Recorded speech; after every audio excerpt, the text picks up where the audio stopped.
refugees! Save the North Korean refugees! Reunite divided families! Reunite divided families! Provide religious freedom! Provide religious freedom! Save the North Korean refugees! Save the North Korean refugees! Reunite divided families! Reunite divided families! Provide religious freedom! Provide religious freedom!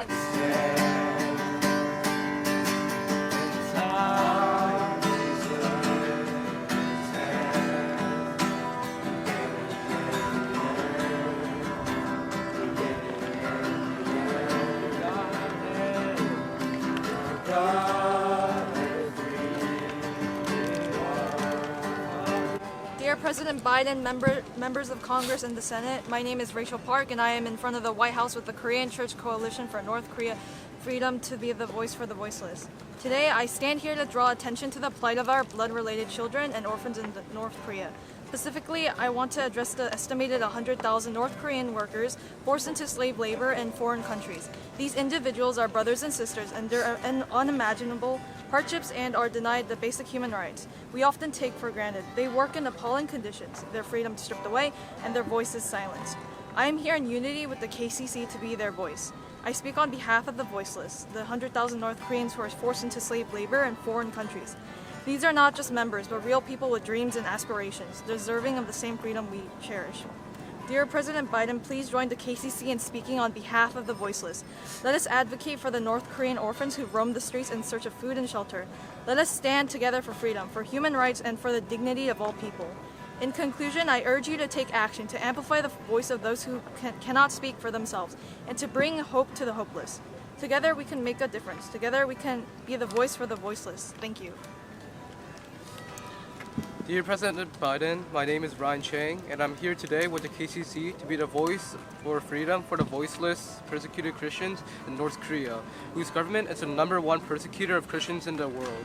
They cannot freely assemble or worship in North Korea, and if caught, are sent to prison. These persecuted Christians are my blood-related brothers and sisters, and I am here to be their voice.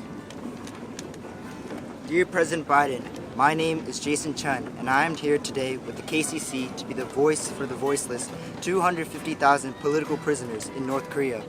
1/3 of them who are children, who are even punished for 3 generations for the crimes of their grandfathers. These prisoners, especially the children living in political prison camps, are my blood-related brothers and sisters. I am here to be their voice.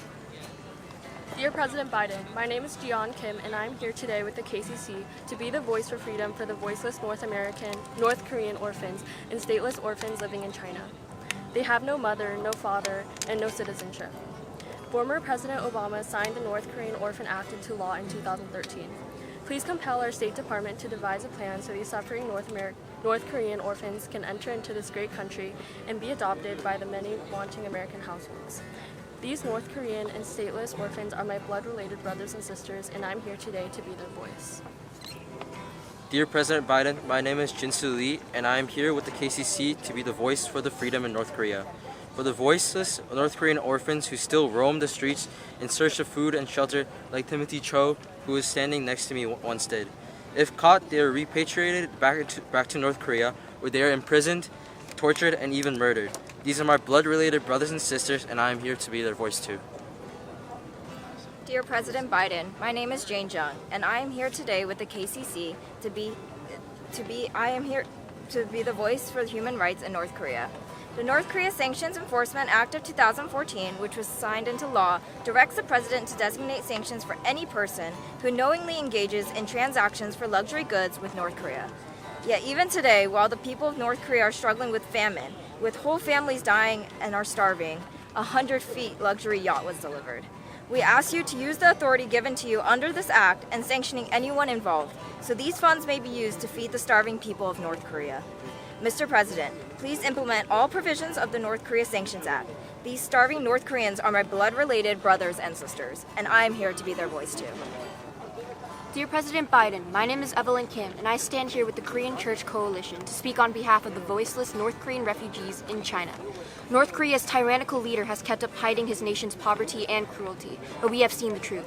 Kim Jong-un has made it impossible for North Koreans to escape the country. Even if they have, he made sure that China knows to send refugees back for punishment or death. Once escaping North Korea, living in China alone has been a death threat itself. It is challenging due to the threat of reparation, exploitation, and a lack of basic rights. Despite all this, China may be the only choice North Korean refugees have in order to live a better life than being sent to what they have to call their home. In October 2023, China had imprisoned thousands of North Korean refugees and repatriated up to 600 North Koreans. The struggle starts right as they step foot into the country, as North Korean refugees are severely punished for escaping. They are imprisoned, sent to labor camps or political prison camps. Defectors can also be tortured or interrogated, and as they must speak about how they escaped in the first place. Punishment of the defectors' relatives can occur. This means the relatives could be sent to other labor camps, usually facing starvation and abuse. Even if this is my first year joining KCC, I declare that I will speak on behalf of the voiceless, of the North Korean refugees, and I will not stop praying until the freedom of my North Korean relatives is finally won, no matter how long it will take. Thank you.